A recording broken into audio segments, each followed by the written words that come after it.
बहू के हाथ। घर की बहू शीना को इस बात का बड़ा घमंड था कि जिस काम में वो हाथ डालती थी वो काम अच्छा हो ही जाता है। शीना की हर बात में हाथ का इस्तेमाल जरूर होता था। एक दिन शीना का पति आकाश उससे कहता है, कल जो वो भिंडी बनाई थी ना तुमने, वाह वाह वाह वाह, मजे आ गए। मैंने अपने हाथों से बनाई थी। मेरे हाथों में वैसे भी जादू है, जिस चीज को छू लेती हूँ सोना बन जाती है। अब ये थोड़ा ज्यादा हो रहा है। मतलब अगर हर चीज को छू के सोना ही बना देती हो तुम, तो हमारे नाम के पीछे भी अंबानी ही लगा देते हम। चुप रहो, मुंह पे हाथ रख लो, कुछ भी बोलते रहते हो। शीना की सास बगिया से पूजा के लिए फूल चुन रही थी। सुंदर, अति सुंदर, कितने प्यारे गुलाब के फूल हैं। भगवान जी खुश हो जाएंगे।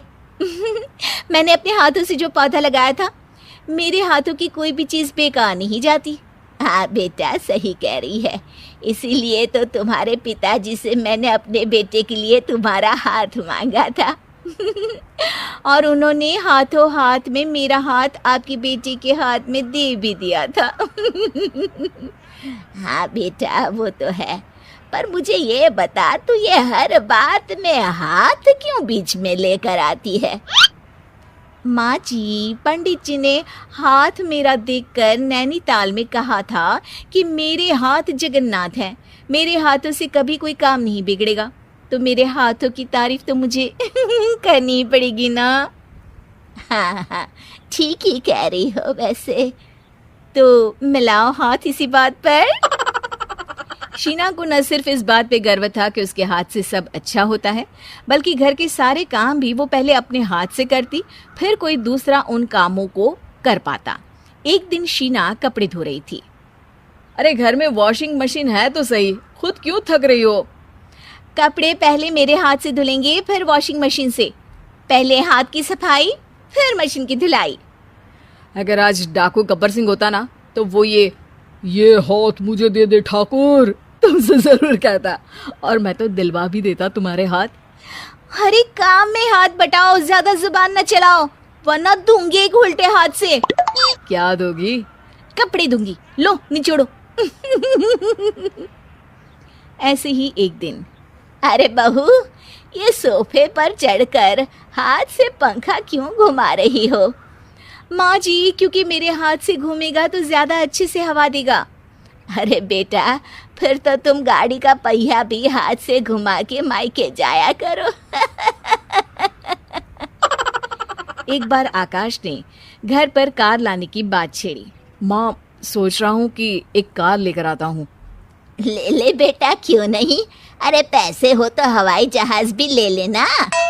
हाँ, पैसा तो हाथ का मेल है, ले लेते हैं।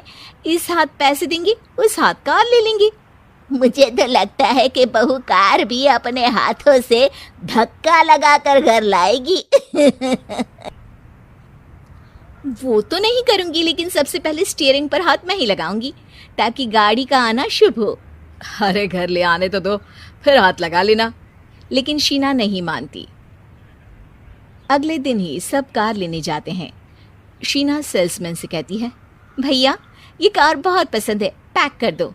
अरे ओ भाग्यवान, 2 मीटर कपड़ा नहीं है जो पैक करवा ले, जरा चला कर तो देखने दो। यस सर, बिल्कुल, टेस्ट ड्राइव कीजिए ना। अरे नहीं नहीं, सबसे पहले मैं हाथ लगाऊंगी गाड़ी को, मेरे हाथ अच्छे हैं। अरे यार, हाथ तो मैं भी धोता ही हूँ, और आजकल तो सैनिटाइजर से भी धोता हूँ। मेरे काम में हाथ ना अड़ाओ। अरे टांग ना अड़ा होता है भाग्यवान, हाथ नहीं। शीना ड्राइविंग सीट पर बैठ जाती है और आकाश उसे गाड़ी के फंक्शंस समझाता है। देखो शीना, ध्यान रखना, ये है स्टीयरिंग, इससे राइट लेफ्ट जाएंगे। ये है एक्सेलरेटर, इससे स्पीड कंट्रोल कर सकते हैं। और उसी के पास में है ब्रेक, जो तुम्हारी जुबान में शायद मिसिंग है। ठीक है, ज्यादा भी सिखाने की जरूरत नहीं है। मेरी माँ तो कहती है कि मैं अगर अपनी शुभ हाथ लगा दूं तो जग घूम जाए। तो ये स्टीयरिंग क्या चीज़ है? शीना गाड़ी स्टार्ट कर देती है और स्टीयरिंग को घुमाते हुए एक्सेलरेटर पर धीरे से पैर रखती है और शोरूम के बाहर के एरिया में ही गाड़ी घूमने लगती है, जहाँ दूसरी गाड़ियाँ भी रखी हैं। देखा मेरे हाथों का कमाल। अब ब्रेक दबा दो, आगे गाड़ी है। शीना आगे गाड़ी देखकर घबरा जाती है और पाँव गलती से एक्सीलरेटर पर पड़ जाता है।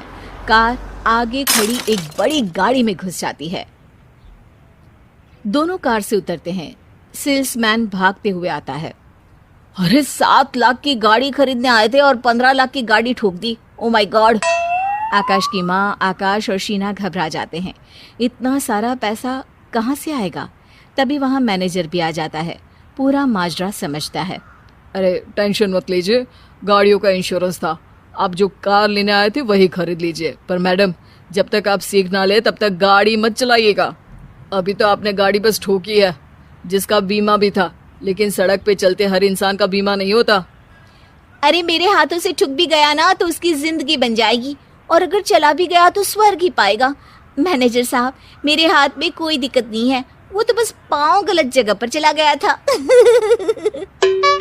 शीना की बात सुनकर आकाश अपना सर पीटता है और उसकी सास अपने हाथ से खुद का मुंह छिपा लेती है और मैनेजर हाथ जोड़कर माफी मांग लेता है।